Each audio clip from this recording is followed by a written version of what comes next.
नमस्कार। लोकसभा चुनाव को लेकर 6 चरणों की वोटिंग के बाद जो आंकड़े हैं उसके बाद क्या खेला होने जा रहा है, तो 2024 में किसकी सरकार बन सकती है और 6 चरणों की वोटिंग के बाद जो ताजा आंकड़े निकलकर सामने आ रहे हैं, 485 सीटों में बहुमत का आंकड़ा किसके पक्ष में जा सकता है, क्योंकि आंकड़े बेहद ही चौंकाने वाले यहां निकलकर सामने आ रहे हैं। 7वें फेज के पहले ही यहां पर अपने अपने जीत के दावे किए जा रहे हैं। तो 6 चरणों की वोटिंग के बाद जो बहुमत का आंकड़ा है वो किसके पक्ष में जा सकता है, इसको लेकर कुछ महत्वपूर्ण आंकड़े सामने आ रहे हैं। तो छठे फेज के बाद करीब 485 सीटों पर वोटिंग खत्म हुई है, लेकिन बहुमत के आंकड़े से कौन कितना दूर हो गया है और कौन कितना पास आ गया है, इसको लेकर महत्वपूर्ण विश्लेषण सामने आ चुका है, क्योंकि काफी हलचल छठे फेज के बाद देखने को मिल रही है। पहले चरण में अगर बात किया 2019 के मुकाबले कम मतदान देखने को मिला, यानी -4%। वही दूसरे चरण में भी करीब 3% की गिरावट देखने को मिली और तीसरे चरण में करीब 1%। चौथा और पांचवा चरण में यहां पर लगभग वोटिंग 2019 के ही बराबर देखने को मिली, लेकिन छठे चरण में भी करीब 2% की गिरावट सामने आई है। तो उसके बाद क्या कुछ आंकड़ा बन सकता है 6 चरणों की वोटिंग के बाद, किसके पक्ष में बहुमत का आंकड़ा है? तो क्या 7वां चरण ही निर्णायक होगा? हार और जीत के लिए महत्वपूर्ण 7वां चरण भी माना जा रहा है, लेकिन इससे पहले ही अपने अपने जीत के दावे सामने आ रहे हैं। लेकिन कुल 57 सीटें महत्वपूर्ण इसलिए भी होती हैं क्योंकि 2019 में आखिरी चरण के लिए एनडीए को 29, इंडिया गठबंधन को 19 सीटें और अन्य के पक्ष में 9 सीटें रही थी। तो ऐसे में माना जा रहा है कि सीधे तौर पर 2019 के लिए 7वां फेज भी महत्वपूर्ण है और इसके भी आंकड़े आपको दिखाएंगे। लेकिन 2024 के लिए 6 चरणों की वोटिंग के बाद क्या बहुमत का आंकड़ा किसके पक्ष में जा सकता है? 2014 में यहां पर बीजेपी ने 438 सीटों पर चुनाव लड़ा, 282 सीटों पर जीती, जबकि 2019 में करीब 436 सीटों पर चुनाव लड़ा, 303 सीटों पर जीती। 2024 में 441 सीटों पर चुनाव लड़ा, तो कितनी सीटें जीतेगी, इसको लेकर अपने अपने जीत के अनुमान सामने आ रहे हैं। लेकिन 2024 में कौन जीत सकता है, इसको लेकर जो आकलन 6 चरणों की वोटिंग के बाद आ रहा है, उसके बाद खेला यहां पर दिखाई दे रहा है। क्योंकि पहले चरण की अगर बात की जाए तो कुल 102 सीटों पर वोटिंग खत्म हुई है और पहले चरण में किसका पलड़ा भारी है, हर एक चरण को लेकर महत्वपूर्ण आंकड़े दिखाएंगे। लेकिन पहले चरण में जिन सीटों पर कांटे की टक्कर देखने को मिल रही है, छत्तीसगढ़ की एक सीट पर पहले फेज में वोटिंग हुई, 2019 में एक सीट भारतीय जनता पार्टी के लिए, इस बार भी वो सीट उनके पक्ष में जा सकती है। लेकिन बिहार में जिस कार से खेला देखने को मिल रहा है, 2014 में यहाँ पर 3 सीटें, 2019 में 4 सीटें, लेकिन 2024 में बीजेपी केवल 1 सीट पर मजबूत नजर आ रही है बिहार के अंदर पहले फेज के लिए, जबकि इंडिया गठबंधन यहाँ पर 2 से 3 सीटों पर कड़ी टक्कर देता नजर आ रहा है। पश्चिम बंगाल की 3 सीटों के लिए पहले फेज में वोटिंग हुई थी, तीनों सीटों यहाँ पर भारतीय जनता पार्टी के पक्ष में 2019 में रही, लेकिन इस बार 2 सीटों पर भारतीय जनता पार्टी, 1 सीट पर टीएमसी कड़ी टक्कर देती नजर आ रही है। वही महाराष्ट्र की 5 सीटों पर पहले फेज में वोटिंग हुई थी, 2019 से 5 सीटें, 2024 में केवल 2 सीटों पर ही भारतीय जनता पार्टी मजबूत नजर आ रही है।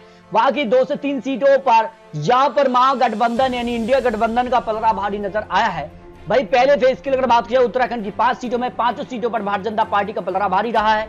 अगर नॉर्थ ईस्ट की 10 सीटों में से अगर बात की जाए तो 7 सीटें 2019 से मिली थी, लेकिन इस बार 2 सीटें ही भारतीय जनता पार्टी के पक्ष में जा रही, बाकी 2 से 3 सीटों पर कड़ी टक्कर मिलती नजर आ रही है। केंद्र शासित 3 सीटों पर यहाँ पर वोटिंग हुई पहले फेज के लिए, जहां दोनों सीटों पर भारतीय जनता पार्टी को 1 सीट पर कमजोर माना जा रहा है।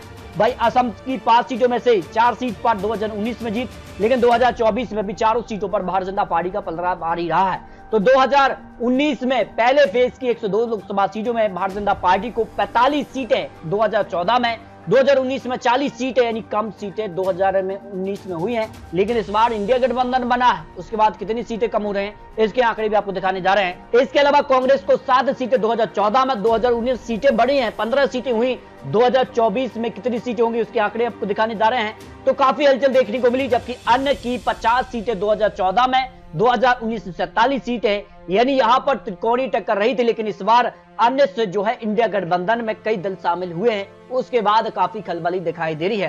तो पहले चरण का जो विश्लेषण है उसमें यहां पर 102 लोकसभा सीटों में से भारतीय जनता पार्टी को 32 से 36 सीटें, जबकि इंडिया गठबंधन पहले फेज में बढ़त बनाता नजर आ रहा है, करीब 40 से 54 सीट, अन्य के पक्ष में 6 सीट का अनुमान हो सकता है, जिस कार के आंकड़े सामने आ रहे हैं। क्योंकि पहले चरण में जिस कार से दक्षिण भारत के राज्यों में वोटिंग हुई थी, उसके बाद सीधे तौर पर इंडिया गठबंधन का पहले फेज में पलड़ा भारी रहा है।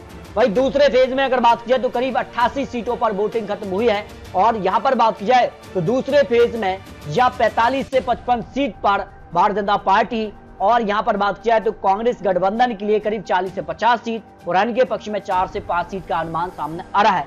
यानी दूसरे फेज में भारतीय जनता पार्टी एनडीए का पलड़ा भारी नजर आ रहा है, लेकिन कड़ी टक्कर दूसरे फेज में भी देखने को मिल रही है। क्या वाकई 2024 में खेला होने जा रहा है? 6 चरणों के आंकड़े चौंकाने वाले सामने आ रहे हैं। तीसरे चरण के आंकड़े भी बात की जाए तो 2019 में भारतीय जनता पार्टी को जीत का मंत्र अगर मिला था तो यहाँ पर थर्ड फेज से ही मिला था, क्योंकि यहाँ पर 93 सीटों में से 78 सीटों पर भारतीय जनता पार्टी एनडीए को जीत मिली थी और यहाँ से एजेंडा सेट हो गया था। भारतीय जनता पार्टी यहाँ पर एक बड़ी जीत की तरफ बढ़ रही थी, लेकिन 2024 के लिए जो वोटिंग हुई है उसके बाद थर्ड फेज के आंकड़े भी उलटफेर नजर आ रहे हैं। कई सीटों पर कांटे की टक्कर देखने को मिल रही है। इंडिया गठबंधन को 13 सीटें, अन्य के पक्ष में 2 सीटें रही थी, लेकिन जो आकलन यहाँ पर 93 सीटों का है उसमें भारतीय जनता पार्टी गठबंधन के लिए अगर बात की जाए तो कई सीटों पर कांटे की टक्कर देखने को मिली। ऐसे में आंकड़े भी गिरावट देखने को मिल रही है। माना जा रहा है कि करीब 40 से 60 सीटों के आसपास भारतीय जनता पार्टी को थर्ड फेज में सीटें मिल सकती हैं। इंडिया गठबंधन 20 से 30 सीटें और अन्य के पक्ष में 2 से 5 सीट का अनुमान सामने आ रहा है। यानी सीधे तौर पर बात की जाए तो थर्ड फेज में भारतीय जनता पार्टी बढ़त जरूर ले रही है, लेकिन 2019 के मुकाबले कई सीटों पर कांटे की टक्कर देखने को मिल रही है और कई सीटों पर नुकसान की संभावनाएं लगाई जा रही हैं।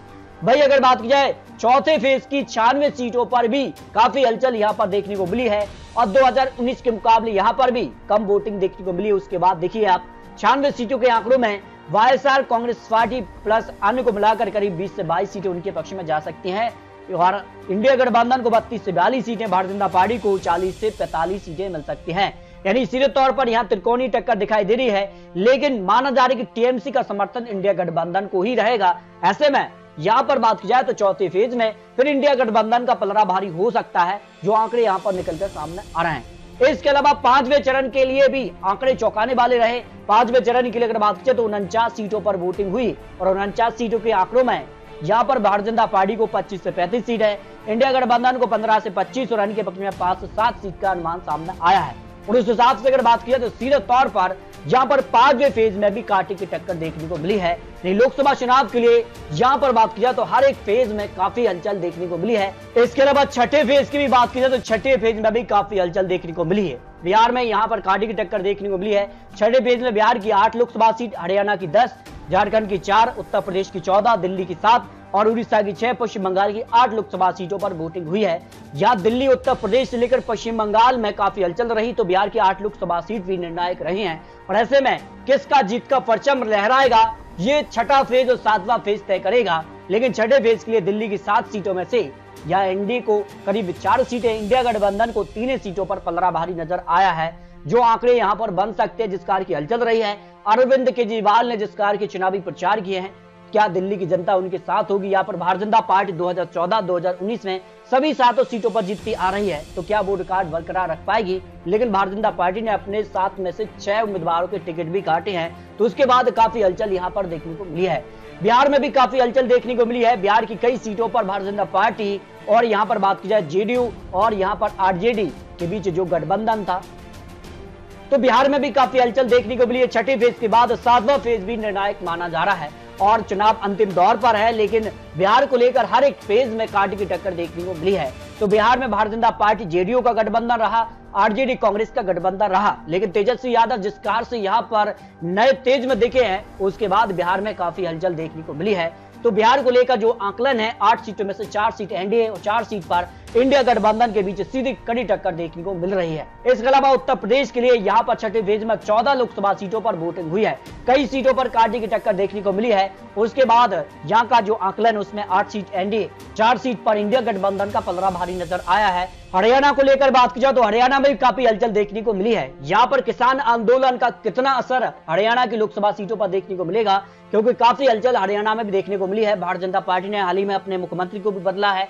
उसके बाद जिस तरह से एनडीए से अलग होकर यहाँ पर जेजेपी पार्टी भी अलग हुई है, तो उसका कितना असर देखने को मिलेगा। फिलहाल भाजपा अलग चुनावी मैदान में है, जबकि कांग्रेस आम आदमी पार्टी का गठबंधन हुआ है और यहाँ पर त्रिकोणीय टक्कर देखने को मिल रही है। तो कई सीटों पर कांटे की टक्कर देखने को मिल सकती है, लेकिन जो आकलन है उसमें एनडीए को 6 लोकसभा सीटों पर पलड़ा भारी हो सकता है, जबकि इंडिया गठबंधन का 4 सीटों पर पलड़ा भारी हो सकता है, जो आंकड़े हरियाणा को लेकर लगाए जा रहे हैं। भाई झारखंड को लेकर अगर बात की जाए तो झारखंड में भी यहाँ पर इस बार काफी हलचल देखने को मिली है। झारखंड से अगर बात की जाए तो भारतीय जनता पार्टी और आजसू पार्टी का गठबंधन है। 3 सीट पर भारतीय जनता पार्टी चुनाव लड़ रही है। और एक सीट पर यहाँ पर जो है आसिफ पार्टी चुनावी मैदान में है, जबकि कांग्रेस और जेएमएम का गठबंधन यहाँ पर देखने को मिला है। 2 सीट पर जेएमएम, 2 सीट पर कांग्रेस चुनावी मैदान में रही। और यहाँ पर अगर बात की जाए तो किसके पक्ष में आंकड़े जा सकते हैं, तो झारखंड के लिए एनडीए को 1 सीट, जबकि इंडिया गठबंधन का 3 सीटों पर पलड़ा भारी हो सकता है, जिस प्रकार के आंकड़े रहे हैं। यहाँ पर हेमंत सोरेन की गिरफ्तारी के बाद चंपई सोरेन बनी सरकार, उसका कितना फायदा उठा पाएगी, ये काफी महत्वपूर्ण होता है। उड़ीसा को लेकर अगर बात की जाए तो छठे फेज में यहाँ पर जो वोटिंग हुई है वो काफी महत्वपूर्ण मानी जा रही है और नवीन पटनायक को लेकर भी काफी हलचल रहे हैं। उड़ीसा में विधानसभा चुनाव के लिए भी वोटिंग की गई और लोकसभा चुनाव को लेकर भी वोटिंग की गई है। उड़ीसा में काफी हलचल रही है। भाजपा, कांग्रेस और यहाँ पर बीजू जनता दल के बीच सीधी टक्कर है, लेकिन भाजपा और यहाँ पर बीजू जनता दल के बीच यहाँ पर कड़ी टक्कर देखने को मिल रही है। फिलहाल उड़ीसा को लेकर जो अनुमान है उसमें एनडीए को 4 सीटें, इंडिया गठबंधन को 0 सीट और अन्य के पक्ष में 2 लोकसभा सीटों का जीत का अनुमान हो सकता है। पश्चिम बंगाल भी महत्वपूर्ण रहा, क्योंकि बम्पर वोटिंग के मामले में पश्चिम बंगाल में हर एक चरण में बम्पर वोटिंग देखने को मिली है और सीधी टक्कर भाजपा और टीएमसी के बीच ही कड़ी टक्कर देखने को मिली है। उसके बाद पश्चिम बंगाल का सियासी गणित पूरी तरह से बदलता नजर आया है। इसके अलावा अगर बात की जाए तो यहाँ पर जो आंकलन है उसमें एनडीए को 4 से 5 सीट, जबकि इंडिया गठबंधन को 0 सीट, जबकि टीएमसी को 3 से 4 सीट का आंकलन यहाँ पर सामने आ रहा है, जो छठे फेज को लेकर पश्चिम बंगाल को लेकर महत्वपूर्ण आंकड़े यानी जो दावे किए जा रहे हैं। लेकिन जम्मू की 1 सीट को लेकर भी यहाँ पर अनंतनाग और राजौरी यानी 2 लोकसभा सीटों पर भारतीय जनता पार्टी ने अपने उम्मीदवार यहाँ उतारे ही नहीं और ऐसे में यहाँ पर जेएनसी और पीडीपी के बीच महत्वपूर्ण टक्कर है, लेकिन पीडीपी का पलड़ा यहाँ पर भारी हो सकता है, जो आंकलन सामने आ रहा है। इस तरह से छठे फेज को लेकर जो आंकलन है उसमें 28 से 30 सीटों पर भारतीय जनता पार्टी यानी एनडीए और 20 से 26 सीटों पर इंडिया गठबंधन का पलड़ा भारी नजर आ रहा है। यहाँ पर कुछ सीटें अन्य के खाते में भी जाती नजर आ रही हैं। इस तरह से अगर बात की जाए तो 6 चरणों की वोटिंग के बाद जो फाइनल आंकड़ा 485 सीटों का सामने आ रहा है, उसमें जो आंकलन है 485 सीटों को लेकर जो अनुमान है उसमें 200 से 240 सीटों के आसपास एनडीए दिखाई दे रहा है। इंडिया गठबंधन 170 से लेकर 220 सीट है और अन्य के पक्ष में 45 से 50 सीटों का आंकलन सामने आ रहा है। यानी सीधे तौर पर बात की जाए तो 6 चरणों के बाद भी ये कहना काफी मुश्किल नजर आ रहा है 2024 में किसकी सरकार बनेगी, किसके पक्ष में बहुमत का आंकड़ा जाएगा, क्योंकि आंकड़े कांटे की टक्कर यहाँ दिखाई दे रहा है। फिलहाल आपको बता दिए चुनावी आंकड़े, चुनावी अनुमान है, 7वें फेज के बाद पता लगेगा और 4 जून को नतीजे सामने आ जाएंगे कि 2024 में किसकी बनने जा रही है सरकार। फिलहाल आपको बता दिए चुनावी आंकड़े, चुनावी आंकलन है, 4 जून को नतीजे सामने आ जाएंगे। लेकिन दोस्तों आपको क्या लगता है 2024 में क्या तीसरी बार एनडीए सरकार या इंडिया गठबंधन की वापसी होने जा रही है? इसको लेकर अपनी राय रख सकते हैं। मिलते हैं और लेटेस्ट और महत्वपूर्ण विश्लेषण के साथ, तब तक के लिए जय हिंद, जय भारत।